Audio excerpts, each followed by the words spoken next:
Hi all! I'm back with another reading from the first book in my fantasy series, Daughters, Fire, and Sea, and I forgot my earbuds today, so hopefully it doesn't pick up too much background noise around me. My office is a separate little building from my house, and it has these really old heaters that make clicking sounds, but I think that my headphones pick that up anyway, so you probably are already familiar with that. But yeah, so sun is shining. You can probably sort of see it coming through this window, and yeah, I am ready for spring. Anyway, let's get into let's get into the reading. So we last left off with chapter 4, the end of chapter 4, and both the sisters had met the ancestors, and Gandara, the Cyrene ancestor, had kind of given Lyric a bit of advice about her sister. But yeah, anyway, so let us begin again with chapter 5. So, Daughters of Fire and Sea, chapter 5, Elena. Elena woke to darkness.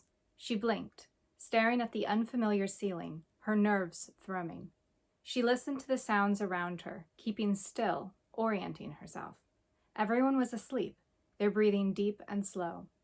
Trying to pinpoint what awakened her, Elena sat up slowly. Her back ached. She'd forgotten to remove her belt and fell asleep with a bottle pressed into her back. Shifting it down to her hip, she rubbed at the sore spot, fingers whirring the knot in her muscle. Someone rapped softly on the door. Had the supplier arrived? Lowering her feet to the floor, Elena stood up. She stepped over Kel's long legs to reach the door, briefly debating whether to wake him up and send him to the bed. She decided against it. He was dead to the world, his mouth open and his head tilted backward in a way that had to be uncomfortable. Kel looked younger asleep, barely older than her daughters. He didn't look like the boy she remembered. How long had he lived in the Vale before his mother brought him to Elena's father? Did Kel dream of her sometimes?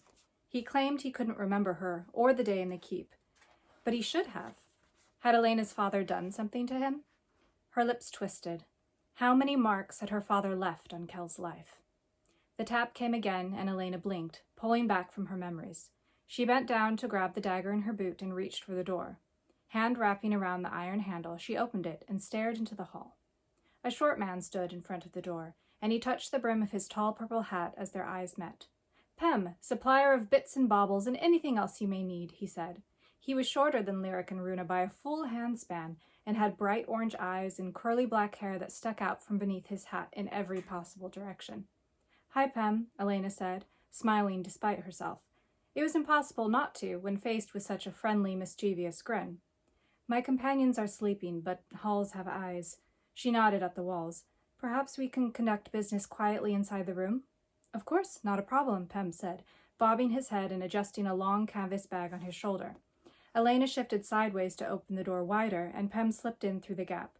He found a place at the foot of the bed Elena had slept on and watched her as she shut the door. Darkness didn't fully return, despite cutting off the light from the hallway, and Elena was surprised to see Pem's hat glowing softly along the sides and beneath the brim. Gleaming filaments crisscrossed the stiff fabric, as though he draped it in spiderwebs. The muted light illuminated his face and hands. Elena glanced at the beds, checking if Pem's presence had woken anyone, and was relieved to find everyone still asleep. She looked at Pem.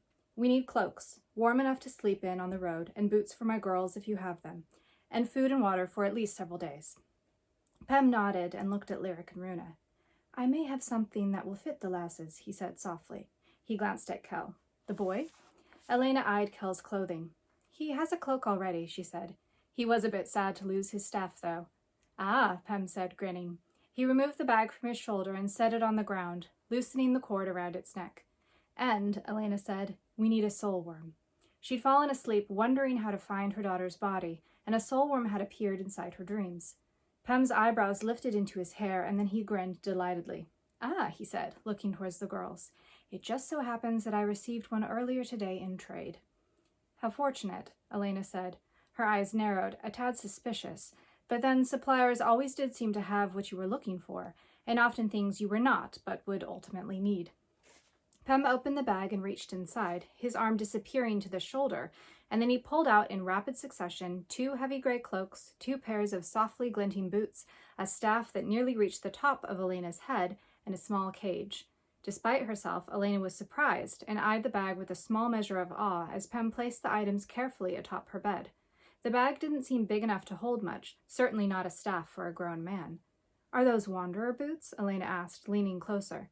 She could see activated runes glowing along the heel. They were magicked to keep the leather soft and supple and wick away exhaustion. Someone wearing these boots wouldn't complain of sore feet or ever develop a blister, no matter how long they walked. If you had to wade through a river, you'd still find your feet dry on the other side. Elena wet her lips, thinking. A single pair of wanderer boots would empty her money pouch. "Yes," Pem said, "the only boots you'll ever need. Lucky I have 2. He reached into his bag again and pulled out 4 leather packs, 4 water skins, a bronze kettle, and several bundles wrapped in waxed paper. "Cheese, bread, apples, dried meat, a kettle, and salt for your stew pot," he said, as he laid them atop the cloaks. "Easiest thing to bring into the Vale." Elena nodded, pulling her attention away from the boots. The apples would have to be eaten quickly, or they would begin to spoil and turn purple. It was a peculiarity that Elena had experienced on her first visit to the Vale. They were not safe to eat when that happened. "Payment?" she asked. She narrowed her eyes in anticipation of a quick barter. She'd probably have to pass on the boots. Instead, Pem cocked his head and returned his bag to his shoulder. "A favor," he said. "A favor?" Elena repeated, fingers straying to her belt. What could a supplier want of her? "Nothing too dangerous, I assure you," Pem said, smiling. "I need something delivered." His fingers flashed inside his vest, and he withdrew a folded piece of paper, sealed with black wax. "A letter." Elena raised her eyebrows. "Letters can be just as dangerous, if not more so, than a knife in the back," she said. Pem shrugged and smiled, waggling the letter between his fingers. "You can say no." "Would you accept anything else?" Well, the soulworm is quite rare, you see. I'm not sure you're carrying enough coin for that." Likely, she was not. It had taken a lot of money to reach the girls quickly. Accepting Pem's letter was a bad idea. Elena could feel it in her gut, but without the soulworm, they might wander inside the Vale for weeks. She racked her brain for another way to locate Runa's body, but all they had to rely on was luck and time. Time they might not have. Maybe Galgosha would find the screamers, find Runa's body, but how long would that take? The girls could survive without the boots, but not the soulworm. "Deliver where?" Elena asked. Pem chuckled. "A woman, in Rendishar. Her name is Amana. She owns the Ankh Swing, a dress shop in the market district in Rathgar's Hold." Elena's lips pinched. Why did Pem presume she'd go to Rendishar? Or did he recognize her heritage by the color of her hair and think she'd return home upon leaving the Vale? "I can't promise when I will deliver it," she said. "Before winter's end will be fine," Pem said. He proffered the letter again, and Elena took it in careful fingers. It spelled to turn the eye of all but its courier. The paper was silky and felt more like a woman's dress than writing parchment. Elena eyed the raised seal. It was a Valen moth, the familiar skull-shaped pattern exquisitely depicted upon its back. She'd never seen the insect used as a seal before. "And thus our business is concluded," Pem said, his voice still bright and friendly. Elena tucked the letter into her belt and looked up at him, studying his face carefully. He seemed entirely sincere. Pem's innocence only heightened her suspicion, and she regretted accepting the trade. But what else could she do? If Runa did not return to her body soon, real death would claim her. It was dangerous for a separated soul. It became comfortable on its own, shedding its ties to the organic shell that once carried it. The longer Runa stayed here in the Vale, the more it'd feel like home, and the more her soul would let go, move on. Elena could lose her forever. "Yes," Elena said, ignoring the pain in her chest. "It is done." Pem touched his fingers to his hat and opened the door, slipping back into the hall. "Who was that?" a sleepy voice asked behind her. Elena turned and found Kel watching her. He wiped the side of his mouth and straightened in the chair, releasing a little groan. "You should have taken my offer for sharing the bed," she said, looking him over. "Yes, well," Kel said vaguely. He rolled his shoulders and glanced towards Lyric. Abruptly, Runa sat up, her eyes large in the dim room like a fox on high alert. Lyric, perhaps sensing her sister's movement, groaned and opened her eyes. It was unlikely anyone would sleep now. Elena reached for the lamp and turned it on, tapping the rune on its base. Purple flame hissed to life beneath the glass shell, and Elena squinted as her eyes adjusted. "What is that?" Runa asked, her voice sharp, suspicious. Elena looked at the bed. "The supplier came by," she said. She stepped up to the pile and examined what she'd traded the letter for. The cloaks were dark gray and made from quality wool. She brushed her fingers along the heel of one of the boots, and energy buzzed against her skin. As long as the girls didn't lose them, these boots would last forever. Reaching for the packs, Elena separated the food into them. She looked sideways as motion caught her eye. Runa and Lyric were sitting up, watching her. "Is that a staff?" Lyric asked, her voice bright with wonder. "What?" Kel asked. Elena felt him move behind her, and she looked at him, smiling at the expression on his face. The first time she saw him, he'd been using one to knock an apple from a tree. "Yes," Elena said. "I thought you might feel incomplete without one. It's my fault yours was left back at the house." Kel grinned at her, the excited smile rejuvenating him, and he reached for the staff. He lifted it reverently, cautiously stepping back so he didn't hit the girl's legs. It seemed to be an excellent sturdy staff to Elena's eye, crafted from pale brown wood. Whorls covered its surface, enhancing rather than suggesting flaws in the wood, and the head was carved into what might have been a dragon's head. "It's beautiful," Lyric said. She beamed at Kel. "It suits you." Elena eyed her daughter, then glanced at Kel, catching the shine in his eyes. She should have expected this, sending a young man to her girls. Protectiveness and annoyance swelled in her chest, and she gave Kel a look. His smile dipped uncertainly, and he cleared his throat, looking down at the staff in his hands. She had to do something before Lyric grew attached. She couldn't let Kel become more entangled in their lives, not with the strings binding him to her father, not with his mother, a daughter of Valen. What would happen when Kel remembered who he was, when they found his mother? What destruction would he leave in his wake? Elena handed 2 of the packs to her daughters, then passed them the cloaks and boots. Lyric eyed her carefully, her brows furrowing over her green eyes. Maybe she caught the look she'd given Kel, and Elena was taken aback by the maturity in her daughter's face. She saw glimpses of the innocent girls she'd left behind, but both Lyric and Runa looked older now, harder. Lyric's face was not as open as it used to be, not as trusting, and sadness stabbed through Elena's heart. She deserved their mistrust, but it hurt. Runa's unveiled suspicion was familiar, and Elena drew strength from it, smiling at her red-haired daughter. They'd often butted heads while Runa was a child. Runa was all fire, just like Elena had been. She'd known Runa would survive her disappearance, and would protect Lyric. "Why buy a cloak for me?" Runa asked, rubbing the heavy fabric between her hands. She stared at it skeptically. "You'll need warm clothing when we leave the Vale," Elena said. "You may not feel anything now, may not need to eat, but once you reunite with your body, all those things will return." "I can touch things here," Runa said. She glanced up. "I could before, sometimes, but I can feel them now." Elena nodded and tried to keep the alarm from her face. "It's the Vale, and you are a soul. Things work differently here for the disembodied." She nodded at the boots.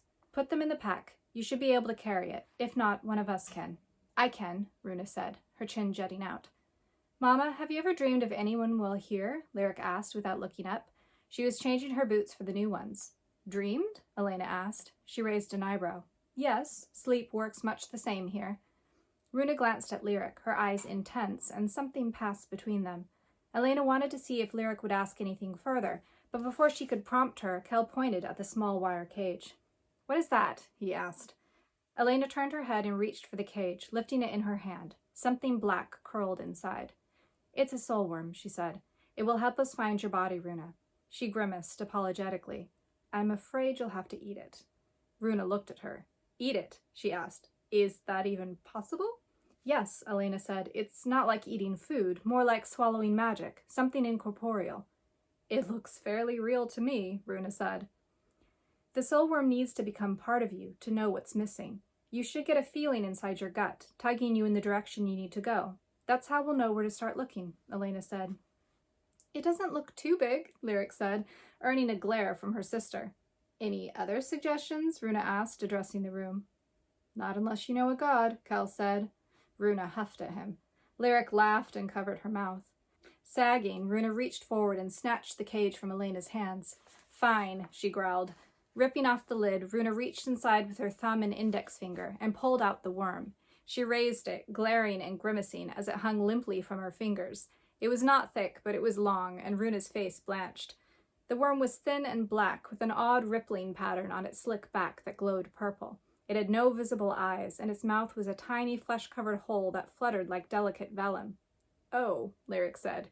She coughed and looked at Runa's pale face. Kel, eyes curious, leaned forward, and Runa flicked the worm at him, causing him to laugh and lean back. No one speaks of this, Runa said. Ever. She uttered a curse that had Elena's eyebrows lifting into her hair, and then she stuffed the entire worm into her mouth and swallowed. Coughing, Runa shook her head and forced it down, her throat working, and then she slapped the empty cage back into Elena's hand. Odd, Runa said, sticking out her tongue. I couldn't taste it. I could feel it, though. Lyric leaned forward, an impressed expression on her face. What happens after we find Runa's body? She asked. How do you get rid of the worm? Runa looked at her, alarmed. It disappears, Elena said, gesturing absently. When your soul reunites with flesh, it becomes something else. She shrugged. Well, I'm glad you're so knowledgeable about the long worm I just put into my stomach, Runa said, her voice dark. She pressed a hand to her abdomen. I don't feel anything but vaguely sick. It might not work until we leave Gulgosha, Elena said, unconcerned. She grabbed her pack and handed the last one to Kel. Her power blocks magic, so it might be interfering with the soul worm's ability. Let's go outside. Well, I hope I didn't swallow it for nothing, Runa said, glowering. Should we change your dressing? Lyric asked, gesturing at Elena's arm. Elena shook her head. She'd already shoved the bandages into her pack. In truth, she'd forgotten about her burn. More pressing concerns occupied her mind. It's fine, she said. Let's get going. She waited as Kel, Lyric, and Runa slipped the bags on their shoulders and then opened the door. The hall was empty and quiet, and she led them back up the stairs. It was much like when they'd arrived, the large room nearly empty, with only a handful of people scattered about the tables. The large stone fireplace had been lit, and dark purple flames danced inside. A woman with long, floor-length cerulean hair was tuning a gourd-shaped instrument beside it. As she manipulated the instrument's levers, it released a series of short, honking notes that punctured the low murmur of conversation inside the room. Elena turned, letting the girls slip past her, so she saw when Kel staggered in horror and grabbed Lyric's shoulder. What is that awful thing? He gasped. Lyric grinned and looked up at him, her eyes shining. Aren't you supposed to love all instruments? She asked as they walked past Elena. Gods no, Kel said. I'm not even sure what that is. It's like... A dog mated with a goose? A demon goose, Kel said. He surreptitiously tried to plug one ear. Stop being idiots, Runa said, rolling her eyes. Elena watched them banter, and a smile curved her lips. The companionship between them was light and happy, and for a moment she felt hope that life might be kind to her daughters, that death and heartbreak would not be their future. Perhaps they could escape it all and stay away from the war. But they were women now, not little girls she could order to obey. Elena doubted Runa would ever take her word again, ever trust her without argument. They wouldn't just forget the world she dragged them into and go back to their own lives. Smile fading from her face, regret and weariness seeped back into Elena's bones, and she followed them slowly to the bar. Gulgosha, riding in a dark leather ledger, looked up. Kel, Lyric, and Runa paused by the exit as Elena reached into her money pouch and placed several coins atop the counter in front of Gulgosha. We're going to use our soul worm, she said. Gulgosha nodded. I'm sorry I couldn't locate them, Dandushara, she said. They're more careful than we expected, Elena said. I will find them. Until next time. She signed farewell, and Gulgosha nodded at her, tapping the side of one hand against her upper chest. Until next time, Gulgosha echoed. Elena walked between her daughters and opened the door, stepping out into the darkness of the vale. The light and noise from the way station disappeared, and she took a deep breath. The scent of decay was gone. Now the air smelled sharp, like it had been laced with peppermint. She breathed in again, drawing the chilled air into her lungs. Tapping the stored light spell on her belt, Elena summoned the glowing orb, which she split into 4 with a quick command uttered beneath her breath. She turned around and looked at her 3 companions. Runa? She asked, looking at her red-haired daughter expectantly. Runa pressed a hand against her stomach, her face sour and pointed. That way, she said. I feel a tug that way. How are you doing that? Lyric asked, pointing at the light above Elena's head. The light? Elena asked. Lyric nodded. It's a spell, etched into my belt. It's permanent? Like Kel's tattoo? Lyric asked. Kel reached up and touched his throat, his face tightening. Elena cleared her throat. She didn't want to talk about magic, didn't want her daughters to become interested in it. She considered ignoring the question, but knew Lyric wouldn't let it go. In a way, Elena said, it's a stored spell, fed by my body's own energy. The drain is minimal, like feeling tired after a quick jog. I hardly notice it. It's reusable because of its connection to you? Runa asked, drifting closer. She seemed happy to be thinking about something beside the worm. Yes, Elena said. So you wrote the runes, activated it, and tied it to yourself? Lyric asked. It was a simplified explanation, but more or less correct. Elena nodded grudgingly. But you spoke again, Runa said. First there was 1 light, and then 4. I spoke a spell to split the light, Elena said, so it will follow you, at least as long as you're within sight of me. I'd love to learn that, Lyric said. She bounced on the balls of her feet, reminding Elena of her younger self. From the time she could walk, Lyric had been enthusiastic and inquisitive, approaching everything with an energy Elena had envied. She was glad her daughter's spirit had not diminished in her absence. Is there a consequence for doing magic? Runa asked. Like your skin catching fire. Elena sighed, absently reaching for her arm. Not usually in that way. Spells deplete the iron in your body, make you tired. If you don't rest or eat something to replenish it, like meat or vegetables grown in Aerith's soil, you will eventually drain your body of life. She looked at them, holding their gaze, praying they understood how dangerous it could be. Mishandle magic and you can become a husk, a shell of a person, or you can die. But not from simple magic, surely? Lyric asked. She looked pensive, not afraid. You obviously have managed to survive. I've studied for most of my life, Elena said. She gestured in the direction Runa had pointed. We should get moving. We need to find your body, Runa. Why don't you want us to learn magic? Runa asked. It's dangerous, Elena said. She shifted, feeling uncomfortable, annoyed they were pushing. So was living on the border of the Umberwood alone, Lyric said. So was some of our training as wise women. Everything is dangerous in some way. Because, Elena said, gritting her teeth, this ties you more closely to my world. Your world, Runa said flatly. She set her hands on her hips and glared venomously. The world you left us for. But we're part of it. Your blood is ours. Were they going to do this again? Now? Elena rubbed her temple, worry, frustration, and fear jostling to take over. They will be more interested in you, she said finally, glaring at them. How could they not see it? If the Sireni know your power, your potential, if they know you share the blood of all 4 dragons, they will want to use you, and not just the Sireni. Your grandfather will want you, and that's if he doesn't decide to kill you because your blood is corrupted by his enemies. Lyric sighed, the excitement dimming on her face. She chewed on her cheek, puzzling over something in her head. Hand moving to her stomach, Runa looked off into the darkness distractedly. What do I do once we find my body? She asked. Elena breathed a sigh of relief. They were moving on. Your body and soul want to be reunited, she said. You should only need to touch your body and think about being whole again. Think of being flesh and blood and bone. Think of how it feels to be living. No spell, Runa asked, frowning. You've witnessed this before. You know that will work. I don't, Elena said honestly. Runa and Lyric glanced at her in concern, so Elena smiled in what she hoped was a reassuring way. It will work, she said. It had to. If it didn't, then she'd failed to save her daughter. Chapter 6. Kel. Kel felt happy, which seemed wrong somehow. He'd never expected to find himself here, traveling the Vale like it was something ordinary. He itched to weave his unexpected journey into a story, to describe the oddness of the place, the heaviness of the darkness, the lack of sound. There was always sound around him in the living world, in the rustle of leaves in the breeze, the shift of fabric as he walked, the sound of a bird trilling in the sky, even the thud of his pulse as blood moved beneath his skin. Here in the Vale, he couldn't hear anything except their voices when they spoke aloud. It was as if the Vale swallowed sound. Kel couldn't hear his footsteps, his new staff against the ground, or Lyric breathing beside him. It was disorienting and made his skin itch at the back of his neck. Though Kel couldn't hear her movements, he was very aware of the woman walking beside him. He had been, ever since he'd first laid eyes on her.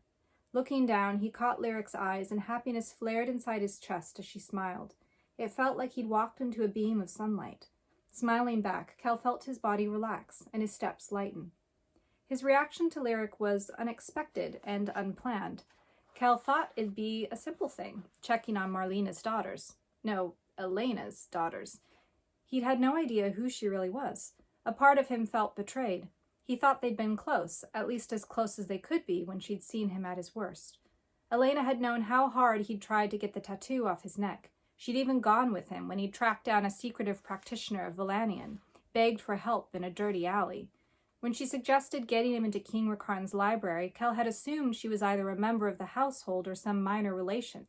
He'd never considered the crown princess of Rendishar had befriended him, or that her daughters, who he had been sent to protect, were heirs to the scorched court.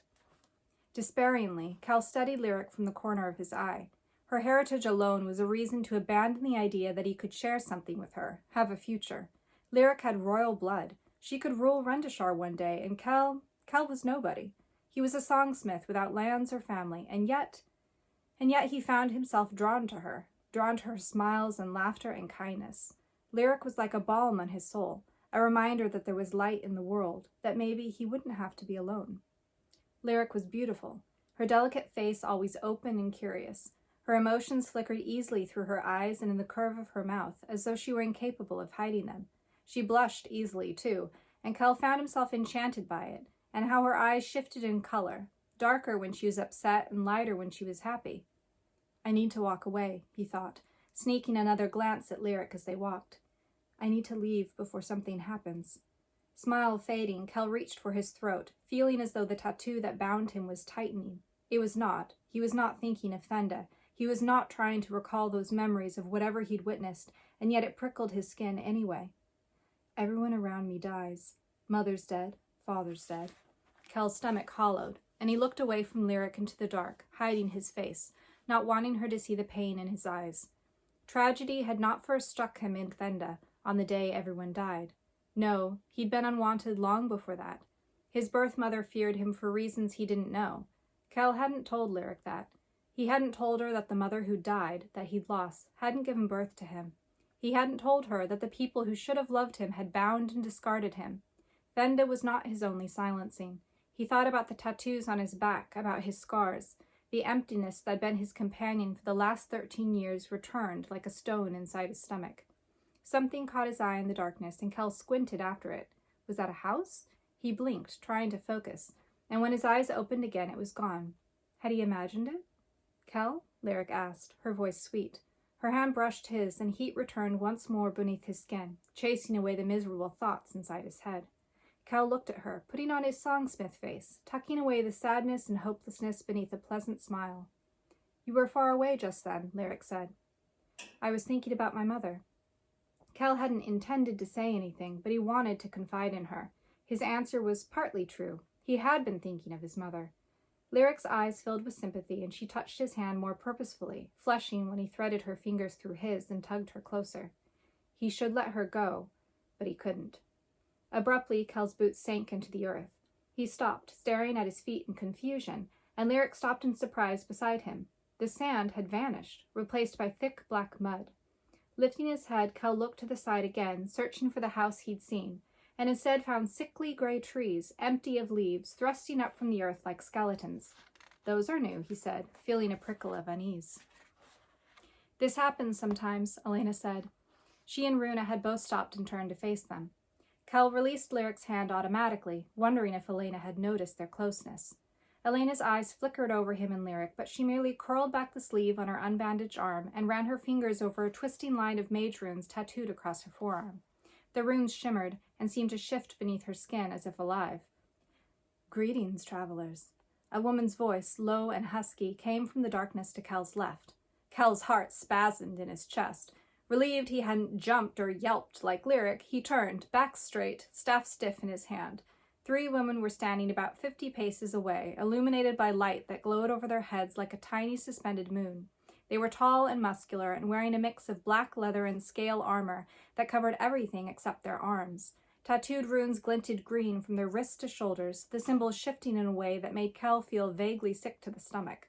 The woman in the center had long black hair, braided in a crest across her skull, and left to fall loosely down her back in a mass of curls.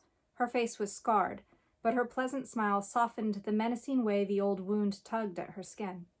The women bracketing her appeared to be identical twins, unlike Lyric and Runa, with startling blue eyes and short blonde hair. They did not look as friendly as their companion, and the woman on the right repeatedly curled and uncurled a thin whip around her arm, the lash glinting green like her tattoos. Kel's heart skipped again, and he eyed the strangers, unsure of their intent. There was something familiar about them that nudged the back of his mind. They seemed to belong to the Vale, not just traveling through like Kel and his companions. Good day, Elena said. She'd taken a step closer to Runa, who'd noticed and was frowning. The black-haired woman held up her hands, palms empty. You need not fear anything from us. We felt a wandering soul and merely came to look. Her eyes shifted to Runa. A wandering soul? Runa asked. She crossed her arms and eyed the women suspiciously. Kel adjusted his grip on his staff. Who did they remind him of, and why did they make him nervous? We are the daughters of Aelin, the woman said. Panic and hope flared inside Kel's chest. Was one of these women his mother?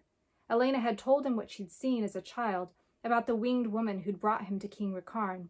If the stories were true about the sons of the daughters, then it was dangerous that they knew who he was. His birth mother, whether or not she'd truly loved or wanted him, had decided to hide him from the others.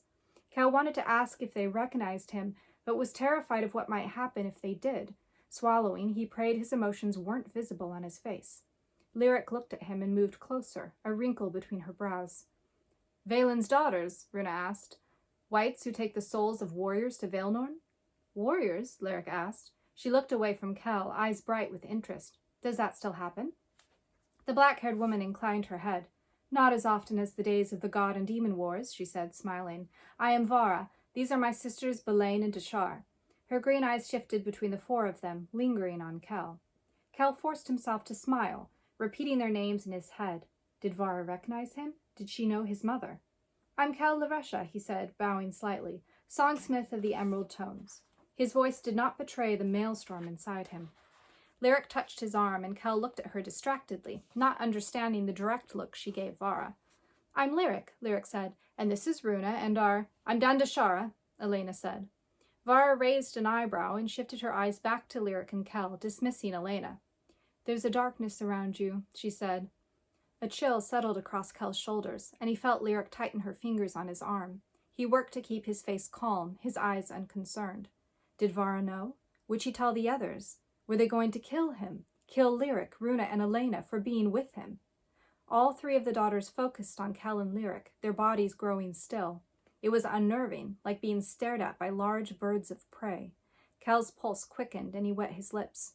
A darkness? Lyric asked. Her voice was uncertain, and she glanced at Runa. In me? No, not you, Kel wanted to say, but he didn't. He didn't say anything.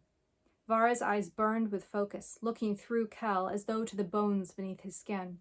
When that which is hidden becomes whole again, death will follow. Whose death? Runa asked sharply. What is hidden? Lyric asked. Kel swallowed. His skin was clammy and cold. Was Vara talking about his silence or the spells on his back? Who was in danger? His own life? Lyric's life? What did it mean? What are you talking about? Elena asked. Her voice was jagged and dangerous. Kel glanced at her and saw Elena's eyes were wide, panicked. It's about me. It has to be, he wanted to say. Vara blinked, and the other women shifted beside her, drawing in a deep, simultaneous breath as though they'd forgotten to breathe. The daughters exchanged glances. Be careful here, Vara said distractedly. The sound of fluttering wings filled the air, and the women disappeared. Kel turned, gripping his staff, watching the darkness. He saw nothing but spindly trees. Sweat chilled on his body, and he let his breath go, feeling the air hiss from his lungs. His arms trembled, and he curled his toes inside his boots, trying to calm himself. What was that about? Runa asked. She'd crossed her arms over her chest and was glaring at no one. An omen, Kel said, his voice faint. He cleared his throat as Lyric looked up at him, eyes wide. No, Elena said fiercely, stepping forward, drawing them together. It meant nothing. They're playing with us. Her eyes were intense on Kel's face, and she shook her head, a slight movement meant for him. Not his mother, then. Elena must not have recognized any of the daughters. For what reason? Lyric asked. To frighten us? She looked between Kel and her mother. Is this something they do? Give omens? Can they see the future? Could they? He didn't know. They'd been stories until today. He hadn't quite believed Elena about his origins, not really. I don't know, Kel said. It just sounded like one. He looked at Elena, who was staring at him pointedly. I'm sure it was nothing, Kel said. He smiled, swallowing his fear, burying it deep. They sounded rather mysterious, though, didn't they? Quite theatrical. Though not entirely convinced, if he read her correctly, Lyric seemed relieved by the feigned lightness in his voice, and she smiled. Kel, staring down at her, put his hand over hers. He had to leave her. If the omen had been for him and someone was going to die, he couldn't risk her life. She didn't deserve to be pulled into his misfortune. Kel moved out of Lyric's reach, turning away with the pretense of shifting his staff to his other hand. Watching him, Lyric's smile faltered. Odd they'd say something cryptic for no reason, Runa said. What, are you saying they're bored? Enjoy messing with the minds of mortals? Elena shrugged, projecting unconcern. They had to say something interesting after mistaking us for wandering warrior souls. You should write about this, Lyric said. Kel turned, blinking at her uneasily. What? The Daughters of Valen, she said. Have you ever seen one before? He shook his head. But you've told stories of them. Oh, yes, of course, Kel smiled. Well, now you know what they look like, Lyric said. Yes, I suppose I do. Lyric continued to stare at him expectantly, so Kel reached into the hidden pocket of his robe and withdrew his leather journal. He located his self-inking quill, a priceless gift from his old mentor, and opened the book, scribbling something on the stiff paper. He wasn't aware of what he wrote, feeling the heaviness of Lyric's eyes on him. You've had that this whole time? Lyric asked, amused. Yes, Kel said, as he returned the quill and journal to his pocket. Old habit. He grinned, noticing a scatter of gold freckles across Lyric's cheeks. Lyric grinned back, her eyes sparkling. I guess you didn't leave everything behind at our house. I've had a bag go missing a time or two, Kel explained. Curious children have a habit of following me around. I might try to retrieve my bag from your house when this is over. He remembered the scarf tucked deep inside the pack he'd left outside on Lyric and Runa's porch. It was all he had left of Triska, his Thenden mother, the only physical reminder of the loving woman who'd raised him. Sadness formed a lump in his throat as he tried to remember her face, her eyes. She was fading. The scarf was just a piece of fabric, nothing valuable, and yet the thought of never seeing it again filled him with desperation. He had to go back. Not now, but once Lyric was safe. It's probably still there, Lyric said. I doubt anyone in Alay's Hollow would steal something off our porch. And the Sireni have probably realized we're here by now and assume we won't return. So I think we could stop by when this is done and— No, Elena said sharply, cutting Lyric off. Lyric jumped and looked at her mother. Her shoulders tensed, and Kel resisted the urge to reach out and brush his hand over the back of her neck. Death will follow, he reminded himself. Was it arrogant to think the daughter was referring to him? Vara couldn't have been talking to Lyric, could she? Lyric had no dark secrets. She hadn't even known about her family or magic until recently. You can't go back, Lyric, Elena said. Her hand cut through the air in a commanding gesture. I'm sorry you've had to leave everything behind, but you can't risk going back. But the village, Lyric said. They need me. No, Elena said. They'll survive without you. You don't owe them your life, Lyric. Runa turned towards Elena, her face cold. Well, we all know how easy it is for you to abandon things, she said. Runa, Lyric said chidingly. We have lives, Mama, responsibilities. You can't go back, Elena said. Her eyes flashed and her mouth tightened in a thin line. Don't forget that I understand the dangers better than you. Don't forget, Runa echoed back, that we aren't children. You lost the right to order us around the day you left us. It's not important, Kel said. My bag. He could feel their emotions crowding around him, filling the air. That's a lie, he thought, thinking about his mother's scarf. It was important. This isn't about your bag, Kel, Runa snapped. Right, Kel said, nodding. You're all she talked about. He looked at Elena, saw how hard she was trying to keep it together. Runa grunted, perhaps not believing him. We should continue, Lyric said, sighing. Ru, can you still feel your body? Runa nodded, her eyes softening as she looked away from their mother. It's that way, she said, pointing, but I don't feel any closer. We need to hurry, Lyric said, touching her sister's arm. We shouldn't be here. I keep wondering if— She shook her head. Runa nodded, an unspoken thought passing between the sisters. Feeling stupidly jealous about their bond, Kel looked at Elena. She was watching Lyric, her brows furrowed. She was worried, growing increasingly restless the longer they walked. Did Elena believe they were running out of time? If the daughters had sensed Runa's presence, might Valen, the Lord of Souls? Would he try to take her to the underworld? How dangerous was it for them to travel here? How dangerous for Kel? Let's go, Runa said. She glanced sideways at Elena. Focus on things we can fix. Lyric nodded. Her shoulders were still tensed, and though Kel had promised himself that he'd stay away, that being near her was selfish, he reached out and rested a hand on her shoulder. Runa started walking, followed by Elena. Staying beside Kel, Lyric smiled up at him. Her skin was luminous, her cheeks flushed. I'm glad you're here, she said quietly, for his ears alone. Me too, Kel said. Regretfully, he dropped his hand from her shoulder, and together they started after Runa and Elena. What will you do after this? Lyric asked, glancing at him. She twisted her hand in her hair, braiding it absently as they walked. After? Kel asked. Lyric's blush deepened, and she looked down at her hands as she threaded them through her hair. After we get out of the veil. My mother asked you to help us, but she's here now. Her voice trailed off. Kel breathed in. He didn't want to think about that, about leaving. Honestly, he hadn't given it much thought, not since Lyric opened her front door and smiled at him.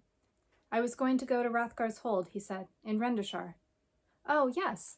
Mama said she'd help you get into our grandfather's library. Yes, Kel said.